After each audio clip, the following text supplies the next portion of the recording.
요즘 주식, 부동산 왜 이렇게 안 풀리는지 아십니까? 일본 금리 하나 움직였을 뿐인데 엔캐리 자금이 흔들리고 외국인 자금이 빠지면서 환율까지 터지고 있습니다. 이게 남 얘기 같으면 오늘 영상 끝까지 보셔야 합니다. 여러분, 주식 계좌 한 번만 열어보세요. 지금 파란불 켜져 있지 않습니까? 아, 요즘 다 이렇지 뭐 하고 그냥 넘기고 계시진 않나요? 근데요, 이 파란불의 시작이 생각보다 멀리 있지 않습니다. 바로 일본입니다. 올해 일본은행이 금리를 단 0.5% 올렸을 뿐인데 전 세계 금융시장이 흔들렸습니다. 이상하지 않습니까? 미국도 금리 올리고 내리고 한국은행도 계속 움직이는데 왜 유독 일본만 건드리면 시장이 이렇게 요동칠까요? 여러분은 이 이유 한 번이라도 깊게 생각해 보신 적 있습니까? 이유는 단 하나입니다. 일본 돈이 전 세계에 너무 많이 퍼져 있기 때문입니다. 규모가 어느 정도냐면요. 약 500조 원. 이게 어느 정도냐면 한국 증시 전체 시가총액의 2배가 넘는 돈입니다. 이 돈이 지금 움직이기 시작한 겁니다. 작년 7월 일본이 금리를 살짝 올렸을 때 기억나십니까? 코스피 하루 만에 8%, 나스닥도 같이 휘청. 그때 많은 사람들이 말했죠. 아, 이거 한번 흔들린 거겠지. 그런데요, 그게 끝이 아니었습니다. 올해 1월 일본은 또 금리를 올렸습니다. 그리고 지금 12월에 추가 인상 가능성이 소문만으로도 시장을 얼어붙게 만들고 있습니다. 30년 동안 잠자던 일본이 이제 깨어나서 전 세계에 흩어져 있던 돈을 걷어들이기 시작한 겁니다. 자, 여기서 질문 하나 드릴게요. 미국 주식, 한국 부동산, 글로벌 채권에서 자금이 동시에 빠져나가면 어떤 일이 벌어질까요? 출구는 하나인데 사람은 너무 많습니다. 먼저 나가면 살고 늦으면 짓밟힙니다. 지금 이 흐름을 놓치면 당합니다. 그럼 도대체 일본에서 무슨 일이 벌어졌던 걸까요? 1990년대로 돌아가 보겠습니다. 그때 일본은 세계 경제의 중심이었습니다. 도쿄 땅값이 미국 전체 땅값보다 비쌌던 시절입니다. 말이 안 되죠? 근데 진짜였습니다. 일본 기업들이 미국 건물들을 사들였습니다. 록펠러 센터, 콜롬비아 영화사, 돈이 넘쳐났거든요. 그런데 1991년 거품이 터집니다. 부동산 폭락, 주식 반토막, 하루아침에 모든 게 무너졌습니다. 이때부터 일본은 지독한 악몽에 들어갑니다. 경기는 살아나지 않았고 사람들은 돈을 쓰지 않았습니다. 월급은 그대로, 물가도 그대로, 기업은 문을 닫고 사회 전체가 멈췄습니다. 일본 정부는 필사적이었습니다. 금리를 내립니다. 계속 내립니다. 6%, 5%, 3%, 1%. 그래도 안 됩니다. 결국 제로금리, 그리고 2016년엔 마이너스 금리까지 갑니다. 은행에 돈을 맡기면 이자를 안 줍니다. 오히려 수수료를 받습니다. 돈을 쓰게 만들겠다. 이 한 가지 목표였습니다. 이 상태가 무려 30년입니다. 그래서 이 시기를 뭐라고 부르죠? 잃어버린 30년. 그런데요, 이게 전 세계에겐 기회였습니다. 왜냐? 일본에서 돈을 거의 공짜로 빌릴 수 있었거든요. 일본 금리 0%, 미국 금리 5%. 이 차이만으로도 수익이 납니다. 이걸 뭐라고 부르느냐? 엔캐리 트레이드입니다. 전 세계 투자자들이 이 게임에 뛰어들었습니다. 일본 주부들까지도요. 은행에서 돈 빌려 해외 주식 샀습니다. 헤지펀드는 말할 것도 없죠. 미국 주식, 한국 부동산, 글로벌 채권, 심지어 비트코인까지. 이렇게 쌓인 돈이 얼마나 될까요? 보수적으로 잡아도 500조 원. 숨은 돈까지 합치면 5천, 6천조일 수도 있습니다. 그리고 지금 일본 금리 인상이 시작됐습니다. 이 말은 무슨 뜻이냐면요. 이제 이 돈이 다시 일본으로 돌아갈 이유가 생겼다는 겁니다. 그 순간 외국인 자금 이탈, 원화 약세, 주가 변동성 확대, 이게 한꺼번에 옵니다. 여러분, 요즘 월급 체감 감소 느끼고 계시지 않나요? 생활비는 오르는데 통장은 더 가벼워지고 있지 않습니까? 이게 다 자금 흐름의 결과입니다. 마무리 자산 방어 질문. 그럼 이제 가장 중요한 질문입니다. 이 상황에서 우리는 뭘 해야 할까요? 공격적으로 벌 것인가? 아니면 자산 방어에 집중할 것인가? 이 선택이 앞으로 몇 년을 완전히 갈라놓을 겁니다. 다음 이야기에서 지금 이 흐름 속에서 개인이 살아남는 전략 차분하게 하나씩 공개하겠습니다. 지금 여러분은 준비하고 계십니까? 자, 이제 숫자로 한번 생각해 보겠습니다. 1억 원을 넣으면 1년에 500만 원을 준다. 여러분이라면 어떻게 하시겠습니까? 가만히 있을 분 거의 없겠죠? 그럼 더 쉬운 방법이 있습니다. 일본은행에서 1억 원을 빌립니다. 이자가 얼마냐고요? 1년에 10만 원입니다. 그 돈을 미국 은행이나 미국 자산에 넣으면 500만 원을 받습니다. 계산 한번 해볼까요? 이자 비용 10만 원, 이자 수익 500만 원, 남는 돈 490만 원. 이게 바로 엔캐리 트레이드입니다. 일본에서 싸게 빌려서 미국에서 비싸게 굴리는 구조. 말 그대로 앉아서 돈 버는 게임이었어요. 여러분, 이 정도 구조라면 안 할 이유가 있었을까요? 이게 이론이 아니라 현실에서 30년 동안 작동했습니다. 일본 금리는 바닥, 미국 금리는 상대적으로 높았거든요. 그 차이가 매년 돈을 만들어냈습니다. 예를 하나 들어볼게요. 50대 직장인 김대리가 있습니다. 김대리는 2020년에 일본 증권사에서 5억 원을 빌렸습니다. 이자는 1년에 약 100만 원. 그 돈으로 미국 주식을 샀어요. 테슬라, 애플, 엔비디아. 1년에 5천만 원을 벌었습니다. 정리하면 이자 비용 100만 원, 투자 수익 5천만 원, 순이익 900만 원. 김대리는 멈췄을까요? 아니요. 2021년에도 2022년에도 계속했습니다. 3년 동안 1억 5천만 원을 벌었습니다. 이런 사람이 전 세계에 얼마나 많았을까요? 수백만 명입니다. 그럼 대형 헤지펀드는 어땠을까요? 미국의 한 헤지펀드는 일본에서 1조 원을 빌렸습니다. 이자는 1년에 약 100억 원. 그 돈으로 미국 국채를 샀습니다. 연 수익 약 500억 원. 100억 내고 500억 번 겁니다. 이 구조가 20년 넘게 굴러갔습니다. 그런데 여기엔 치명적인 조건이 하나 있었습니다. 바로 환율입니다. 빌릴 때와 갚을 때 환율이 달라지면 상황이 완전히 바뀝니다. 예를 들어볼게요. 김대리가 돈을 빌릴 때 환율이 1달러 100엔이었습니다. 5억 원을 빌리려면 500만 엔이 필요했어요. 그런데 갚을 때 환율이 1달러 150엔으로 바뀌었습니다. 엔화 가치가 떨어진 거죠. 그럼 어떻게 될까요? 같은 5억 원을 갚으려면 7억 5천만 원이 필요합니다. 환율 손해 2억 5천만 원. 투자로 번 돈보다 환율 손실이 더 클 수도 있는 겁니다. 그래서 투자자들은 한 가지를 간절히 바랐어요. 엔화는 계속 약세여야 한다. 투자자들에겐 다행히도 30년 동안 엔화는 약세였습니다. 일본 경제가 안 좋았고 금리는 낮았고 통화 가치는 계속 떨어졌습니다. 그래서 투자자들은 두 번 돈을 벌었습니다. 첫째, 금리 차이. 둘째, 환율 차이. 이보다 완벽한 구조가 있었을까요? 그래서 돈이 눈덩이처럼 불어났습니다. 2000년대 초반 몇백조 수준이던 자금이 2020년대 들어 수천조로 커졌습니다. 분석에 따르면 미국 증시 시가총액의 약 10%가 엔캐리 자금이라는 말도 있습니다. 한국 부동산에도 깊숙이 들어와 있었죠. 모두가 행복했습니다. 여러분, 이런 구조가 영원히 갈 수 있었을까요? 파티가 끝날 조짐은 작년 7월에 나타났습니다. 일본은행이 금리를 올렸습니다. 0.1%, 0.25%, 고작 0.15%포인트입니다. 별것 아닌 것처럼 보이죠? 그런데 시장은 폭발했습니다. 전 세계 증시에서 하루 만에 수천조 원이 사라졌습니다. 왜일까요? 투자자들이 겁을 먹은 겁니다. 일본이 깨어나고 있다. 작년 7월 5일 기억하십니까? 이른바 블랙데이입니다. 그날 아침 한국 투자자들이 계좌를 열어봤습니다. 빨간불 천지, 코스피 8.77% 하루입니다. 일본 니케이 12.4%, 1987년 블랙먼데이 이후 최대 낙폭이었습니다. 미국은요? 나스닥 6% 이상. 도대체 무슨 일이었을까요? 일본은행이 금리를 올렸습니다. 고작 0.25%. 하지만 30년 만에 처음이었습니다. 이건 단순한 금리 인상이 아니라 메시지였습니다. 이제 끝났다. 공짜 돈 파티는 여기까지다. 투자자들은 동시에 같은 생각을 했습니다. 빨리 빠져나가야 한다. 극장에 불이 났습니다. 출구는 하나, 사람은 수천만 명. 그래서 무슨 일이 벌어졌을까요? 미국 주식을 팔고 한국 주식을 팔고 비트코인을 팔았습니다. 닥치는 대로 다 팔았습니다. 달러를 확보해야 했기 때문입니다. 달러를 모아서 엔화로 바꿉니다. 그리고 일본에 빌린 돈을 갚습니다.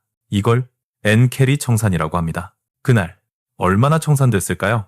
정확한 숫자는 아무도 모릅니다. 하지만 추정치는 있습니다. 하루에 수십조 원. 그런데 더 무서운 건 이겁니다. 그건 시작에 불과했다는 것. 한국은행 분석에 따르면 전체 엔캐리 자금은 약 3조 4천억 달러.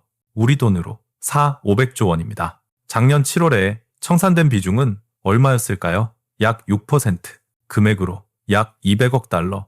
그렇다면 질문 하나만 남습니다. 나머지 94%가 움직이면 무슨 일이 벌어질까요? 다음 파트에서 이 질문에 전체 자금 중 고작 6%만 빠져나갔는데도 전 세계가 이렇게 흔들렸습니다. 그럼 질문 하나 드릴게요. 나머지 94%가 움직이면 무슨 일이 벌어질까요? 상상이 잘 안 되시죠? 그 94%는 아직 그대로 있습니다.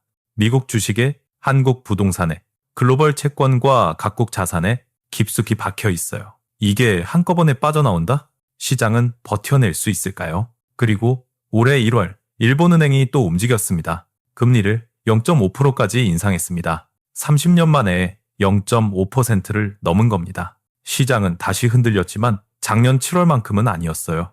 왜일까요? 이미 예상하고 있었기 때문입니다.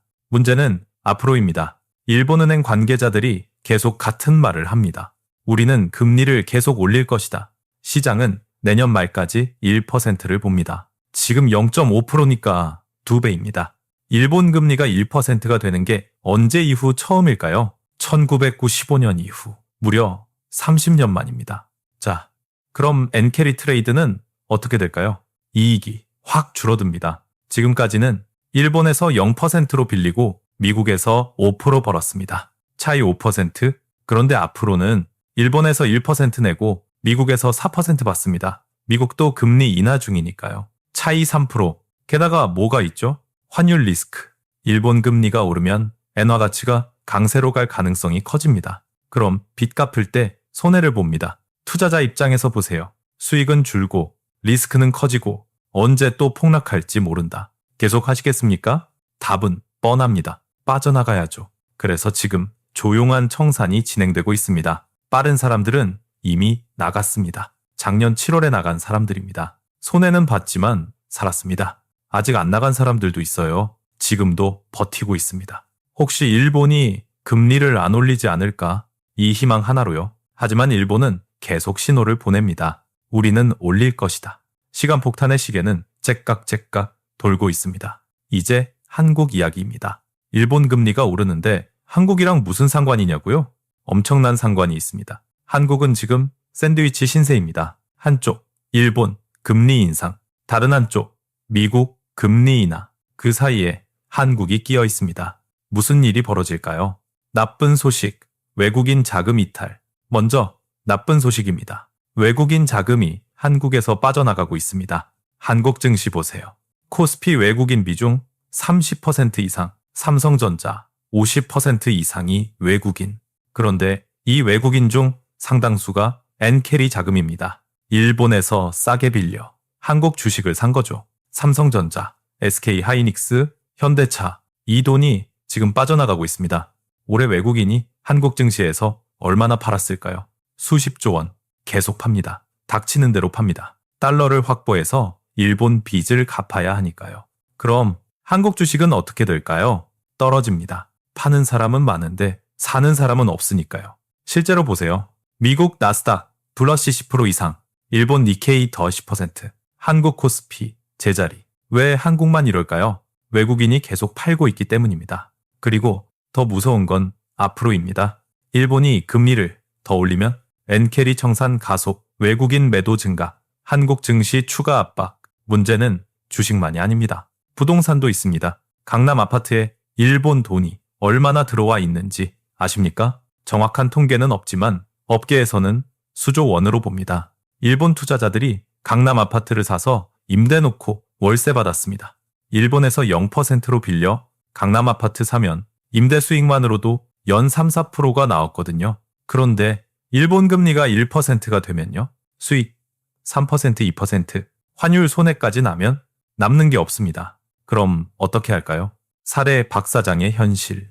50대 자영업자 박 사장 이야기입니다. 박 사장은 2022년에 강남 아파트를 30억에 샀습니다. 대출 20억. 당시 생각 계속 오르겠지? 그런데 지금은 시세 25억, 손실 5억, 대출 여전히 20억, 이자 연 1천만 원 이상. 박 사장은 이자 내느라 버겁습니다. 팔고 싶지만 살 사람이 없습니다. 여기에 일본 투자자들까지 매물로 나오기 시작하면 가격은 더 내려갑니다. 이게 지금 한국의 현실입니다. 그래도 희망은 있다. 좋은 소식도 있습니다.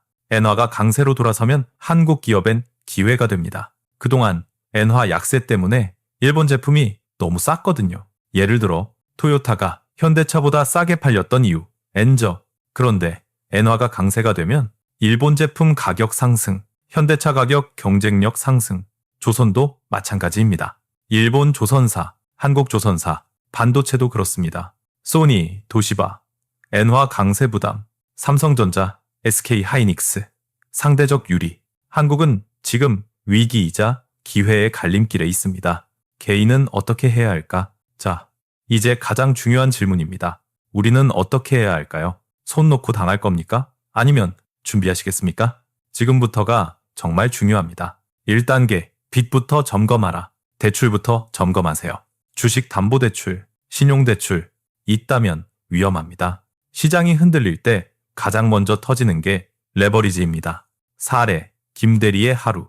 작년 7월 블랙데이 때 이야기입니다. 40대 직장인 김대리, 삼성전자 주식 2억, 대출 5천만 원. 그날 아침 삼성전자가 8% 빠졌습니다. 계좌 2억, 1억, 8, 400만 원. 하루 손실 1, 600만 원. 그런데 진짜 문제는 그 다음이었습니다. 증권사에서 전화가 왔습니다. 담보 비율이 낮아졌습니다. 추가 입금하시거나 일부 매도하셔야 합니다. 김대리는 현금이 없었습니다. 강제 청산. 증권사가 김대리 주식을 마음대로 팔아버렸습니다. 손실은 확정됐습니다. 다음 파트에서는 지금 같은 국면에서 개인이 반드시 지켜야 할 자산 방어 원칙을 구체적으로 말씀드리겠습니다. 이건 정보가 아니라 생존 전략입니다. 자, 여기서 잠깐 멈추고 생각해 봅시다. 작년 7월에 전체 엔캐리 자금 중 고작 6%만 빠져나갔습니다. 그런데도 전 세계 증시가 동시에 흔들렸어요. 코스피가 하루 만에 8% 빠지고 나스닥이 무너지고 일본 증시까지 같이 주저앉았습니다. 그럼 질문 하나만 던져볼게요. 아직 남아있는 94%가 움직이기 시작하면 그땐 어떻게 될까요? 솔직히 상상이 잘 안 되죠. 이 94%는 아직 그대로 살아있습니다. 미국 주식 안에 있고 한국 부동산 안에 있고 글로벌 채권, ETF, 심지어 비상장 자산까지 곳곳에 박혀 있어요. 그런데 올해 1월 일본은행이 다시 한번 신호를 줬습니다. 금리를 0.5%까지 올렸죠. 30년 만에 처음입니다. 시장이 또 출렁이긴 했지만 작년 7월처럼 패닉까지는 아니었습니다. 왜일까요? 이미 마음의 준비를 하고 있었기 때문입니다.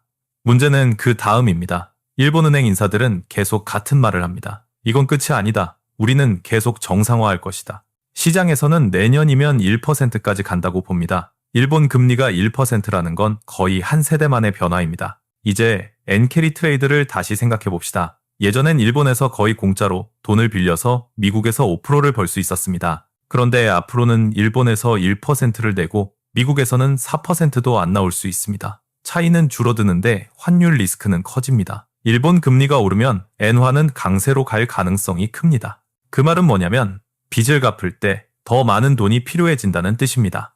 수익은 줄고 위험은 커지고 언제 또 한번 크게 흔들릴지 모르는 상황입니다. 여러분이라면 계속 이 게임을 하시겠습니까? 대부분의 투자자들은 이미 답을 내렸습니다. 조용히 빠져나가자. 그래서 지금 무슨 일이 벌어지고 있느냐면 눈에 띄지는 않지만 청산이 천천히 진행되고 있습니다. 작년 7월에 이미 나간 사람들도 있고 아직 버티는 사람들도 있습니다.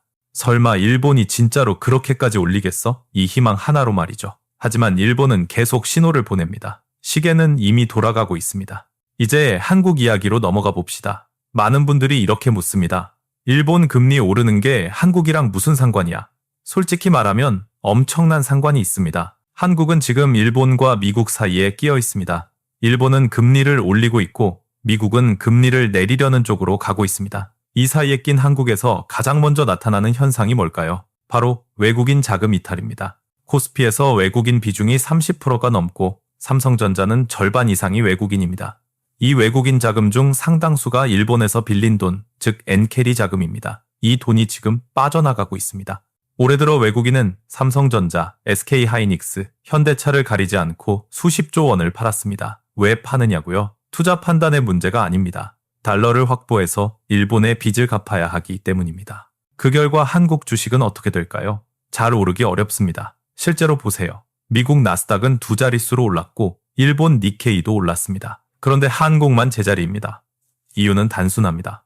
외국인이 계속 나가고 있기 때문입니다. 문제는 여기서 끝이 아닙니다. 부동산도 연결돼 있습니다. 강남 아파트에 일본 자금이 얼마나 들어와 있는지 정확한 숫자는 없지만 업계에서는 수조원 단위라고 봅니다. 일본에서 0% 가까운 금리로 돈을 빌려 강남 아파트를 사고 월세를 받으면 그 자체로 수익이었습니다. 그런데 일본 금리가 1%까지 오르고 엔화가 강세로 돌아서면 상황이 달라집니다. 수익은 줄고 환차손까지 생깁니다. 그럼 어떻게 할까요? 팔기 시작합니다. 지금 강남 거래가 얼어붙은 이유 중 하나입니다. 예를 하나 들어볼게요. 50대 자영업자 박 사장은 2022년에 강남 아파트를 30억에 샀습니다. 대출은 20억이었습니다. 그땐 다들 집값이 계속 오를 거라고 믿었습니다. 그런데 지금 시세는 25억입니다. 자산은 5억 줄었는데 대출은 그대로입니다.